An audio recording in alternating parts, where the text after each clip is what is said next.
nuyiif horii keenya. Dur loonii fi harreen keenyas bushaayeen mana galu, handaaqqoo haati hanqaaquu sareef adurreenis warri ittanii dhalu. Yoo nuti diinqa dabarru isaan gorduba bulu, kanaan mana keessa dhoqqeef faancootuudha. Warri kotte duudaan faandoofaa faanda'u bushaayeen korkorii, loon dhoqqee dhoqqeessu hin beekan saborii.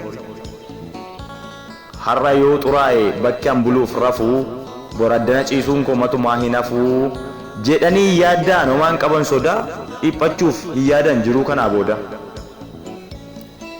Isaan homaan goone hin tilmaaman gocha, nutu manatti naqa, nutu isaanis bulcha.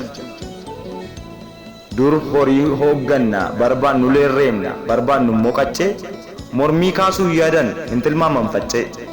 Sangaa gaanfa qabnee funyootti ittiin marra raada sin gaadina, isa mutuxxulate akka hin hudhamne suuta morma hiina. Harree gaangee farda warra kotte duudaa isaanitti feena, isaan yaamnee deemna daandii gubbaaf gooda.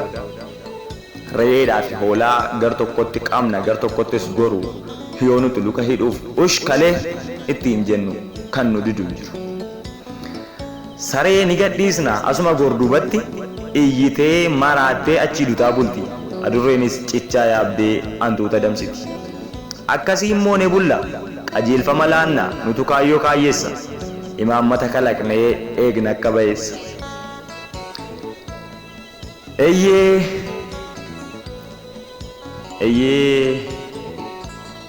Eeyyee horii bulchina, nutus bulcha horii, jiruun keenya booddanaa garuu kanarraa gargari. Deemsa keessa kunoo gara booddanaa horii matu nu bulcha, horiitu nu hooggana. Isaan ka'i jennaan kaane taa'i nuun jedhan teenya. Deemee horiin buluu ta'e jireenyi keenya. Isaantu nu gaadi'anii nu elmu, wanta gochuu qabnutu teessisanii nutti himu. Isaantu nu camadaa, isaantu nu hin qota, isaantu nu ergata, isaantu nutti fe'ata. Xiimbaa utuu hin jedhin wanta nuun jedhan baanna, didan agabuu bullee yoo nu kennan hin nyaanna. Nu joorsuu, nu naannessuu dalgaa fi irraa gadee akkasiin jiruun keenya murtuxxee baraan bade. Yoo isaan hin jiraanne midhaan nu gannu lixu, utuu walii galanii immoo mutuxiyyuu nu fixu.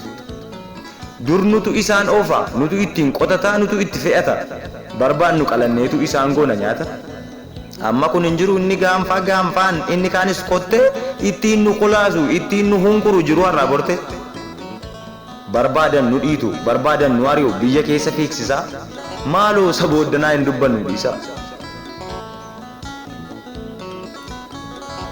Kanaaf horiin nuti mana bulchinetu har'a immoo nu bulche. Isaan maal godhani, isaan maal balleessarree nutoo godhatti galche. Nutu diinqa dhiisee fi ofii gorduuba ba'e, jiruuf jireenyatoo nurkatti wal dha'e.